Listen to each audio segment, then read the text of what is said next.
10 years after my ex-husband abandoned our family for a younger woman, he cornered me by the banquet bar at our daughter's wedding. He looked down at my simple, tailored civilian dress, chuckled under his breath, and sneered. "Look at you, still clinging on. If it weren't for pure pity, no one would have even put you on the guest list." I didn't raise my voice. I didn't make a scene. I just took a quiet sip of my wine and looked him in the eye with a calm smile. He thought I was just the broken woman he walked out on. But 5 minutes later, the groom took the microphone, stood at rigid military attention, snapped a crisp salute directly at our table, and announced to the entire ballroom, "A special toast to Rear Admiral Chambers. Follow my story until the end, and comment the city you're watching from, so I can see how far my story has reached. My name is Amelia Chambers. For over 30 years, my life belonged to the sea, discipline, and the United States Navy, where I rose through the ranks to become a Rear Admiral. But 10 years ago, long before I ever pinned 2 stars to my collar, my life looked entirely different. Back then, I was just a woman trying to balance the grueling demands of service with raising my teenage daughter, Chloe. My ex-husband, Richard, couldn't see the value in sacrifice. To him, success was measured only in flash, rented luxury, and quick money. One evening, after packing his designer bags, he stood in our doorway and sneered that he was leaving me for someone younger. Someone who didn't waste her life as an unexciting, low-earning government employee who would never amount to anything. He walked out, convinced he had left a broken, helpless woman behind.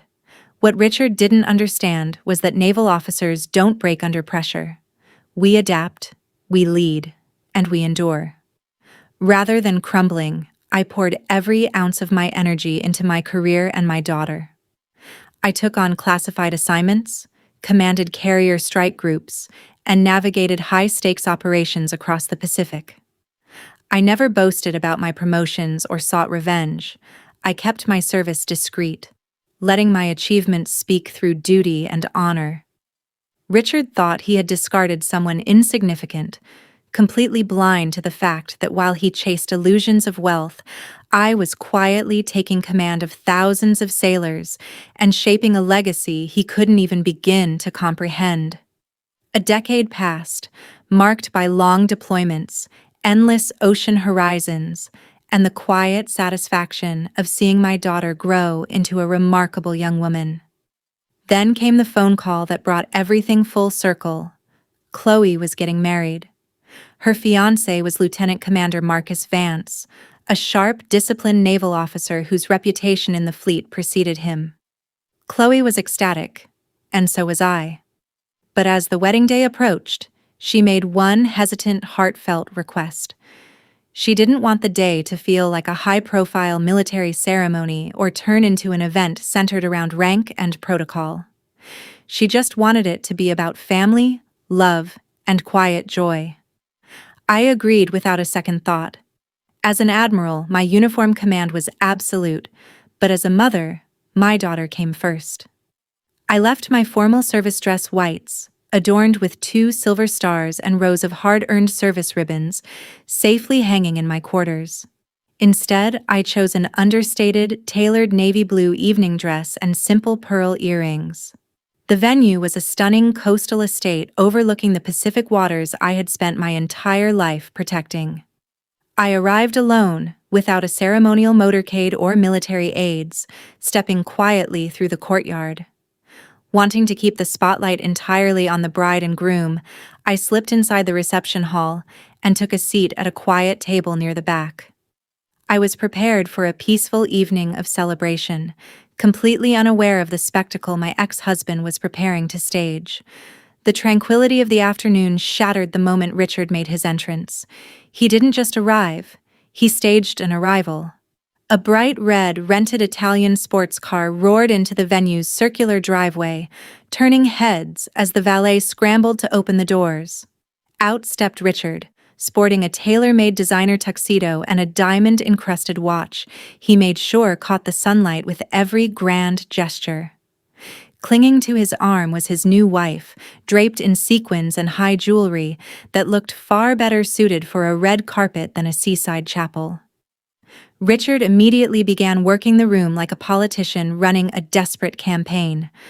Within minutes, his booming voice echoed across the lawn, loudly bragging to distant relatives about his commercial real estate firm, his speculative overseas investments, and the high society lifestyle he claimed to fund. Then his gaze drifted past the floral arches and landed directly on me. A cruel, familiar smirk spread across his face as he excused himself from his circle of listeners. Leaving his wife behind, he strode across the courtyard with rehearsed swagger and stopped right beside my chair. He looked down at my simple, unadorned dress, letting his eyes linger with deliberate mockery before letting out a soft, patronizing chuckle. "Well, well, Amelia," he sneered, leaning down just enough so only the surrounding guests could hear. "Look at you, still clinging on to the past. If it weren't for pure pity, no one would have even put you on the guest list." Several extended family members shifted uncomfortably, assuming I was the same struggling, abandoned woman Richard had spent 10 years painting me to be. I didn't flinch. I simply took a calm sip of my wine, looked him directly in the eye, and smiled. As the guests filed into the grand reception hall, the atmosphere grew thick with subtle animosity. Richard made sure to seat himself and his entourage at a prominent table near the center, positioned where he could dominate the room. Throughout the first course, passive-aggressive remarks and muffled laughter drifted over from his table. His new wife openly whispered behind her manicured hand, casting smug glances toward my quiet corner and mocking my solitary presence. Richard wasn't content with petty glances, however. He craved the entire spotlight. Before the scheduled bridal party toasts even began, he stood up, tapped a silver butter knife against his crystal champagne flute, and signaled the banquet staff to hand him a wireless microphone. Uninvited, he took the floor. He launched into a hollow, theatrical speech, grandstanding about family values and painting himself as the sole architect of our daughter's success. He boasted about how he had financially secured Chloe's future and upbringing, completely ignoring the decade of silence, missed birthdays, and unpaid support that defined his absence. He spoke with supreme arrogance, utterly ignorant of the fact that Chloe had put herself through college with my veteran benefits and had built an independent life without a dime of his money. I sat with my hands folded calmly in my lap, watching his desperate performance with practiced detachment. In Naval Command, you learn never to interrupt an adversary while they are in the middle of steering their own ship into the rocks. The room grew awkwardly quiet under his boastful rambling, waiting for the true proceedings to begin. I simply checked the time, knowing the real storm was about to break. The polite applause that followed Richard's self-serving speech quickly faded into restless silence as Marcus, the groom, finally took the stage. Dressed in his sharp navy dinner dress uniform, his medals gleaming under the chandelier light, he took the microphone with absolute presence. He smiled warmly at Chloe, thanking the guests and expressing his deepest gratitude for the family and mentors who had guided his life and military career. Then, his expression sharpened, shifting into the crisp, unwavering posture of a combat-ready officer. "Throughout my service in the fleet," Marcus spoke clearly, his voice carrying command and reverence, "I have had the honor of serving under true leaders, individuals who embody courage, quiet sacrifice, and unbreakable resolve. Leaders who never boast, but whose guidance protects thousands of lives across the globe." At his words, a distinct rustle swept across the ballroom. At 3 separate tables near the front, every active-duty naval officer in attendance, commanders, captains, and lieutenants in full-dress uniforms, pushed back their chairs in perfect synchronization and stood up at rigid attention. The entire banquet hall fell dead silent. Richard stopped chewing, his smug expression freezing in place as he looked around in confusion. Marcus locked his eyes across the grand room, looking past the center tables, past the flower arches, and directly at the quiet corner in the back where I sat alone. He raised his chin, snapped his right hand to his brow in a razor-sharp, flawless military salute, and spoke into the microphone. "Ladies and gentlemen, please rise and join me in raising a glass. A toast to our strike group commander, mentor, and the mother of my beautiful bride, Rear Admiral Amelia Chambers." In that single heartbeat, every standing officer brought their heels together with a sharp, unified snap and held their salutes firmly toward my table. A stunned gasp rippled across the room before absolute silence gripped the banquet hall. Marcus didn't lower the microphone. "For those who only know her as Amelia," Marcus continued, his voice resonating through the speakers, "you are sitting among one of the most decorated flag officers in the United States Pacific Fleet. As Rear Admiral, she commands over 8,000 personnel, an entire carrier strike group, and multi-billion-dollar naval assets defending our nation's interests across foreign waters. It has been the highest honor of my military career to serve under her leadership." The entire ballroom rose to their feet in a thunderous standing ovation. Extended family members who had listened to Richard's condescending lies turned to stare at me in genuine awe, realizing that the quiet woman sitting in the corner was a high-ranking military commander. At the center table, the color drained completely from Richard's face, leaving him looking sickly and hollow.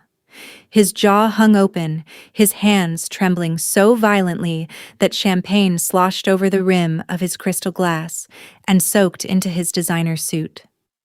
His wife sat frozen in mortification, shrinking back into her chair under the weight of the room's shifted focus. The pitied government employee he had spent a decade mocking and just insulted outranked everyone in the room. Desperate to save face, Richard scrambled to his feet. He stumbled over toward my table, putting on a sickening wide grin as he stammered, "Amelia, I always knew you'd do great things. Everyone, this is my former wife. We built this foundation together." Before he could finish, two stern Navy captains stepped directly into his path, blocking him with broad shoulders. "Sir, you're out of line," one of them stated in a low, steely voice. "Step back and show proper respect to the Admiral." Richard choked on his own words, humiliated and silenced in front of everyone he had tried so desperately to impress. Before the murmurs could fade, Chloe took the microphone from Marcus and walked straight to the center of the dance floor. With tears glistening in her eyes, she looked past the crowd and spoke with steady conviction. "I want to clear up one more thing," Chloe said, her voice carrying through every speaker. "My father didn't fund my upbringing, my education, or this wedding. My mother did. Every single dime of this celebration, my tuition, and our future home, came from 30 years of quiet sacrifice, honor, and love from my mom." The room erupted into cheers. Richard didn't say another word. Thoroughly disgraced and unable to endure the blistering stares of family and high-ranking officers, he and his wife gathered their things and slunk out through the side terrace doors into the coastal fog before dinner service even finished. Chloe walked over, reached out her hand, and pulled me into the center of the ballroom for a mother-daughter dance. As the gentle music played against the sound of the ocean tide outside, 30 years of hardship, deployments, and quiet resolve felt entirely vindicated. True strength doesn't need loud boasts or borrowed luxury.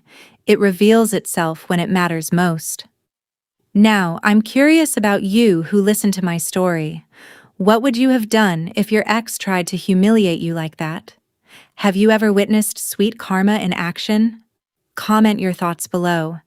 And meanwhile, I'm leaving 2 other favorite stories on your screen right now that you won't want to miss. Thank you for watching.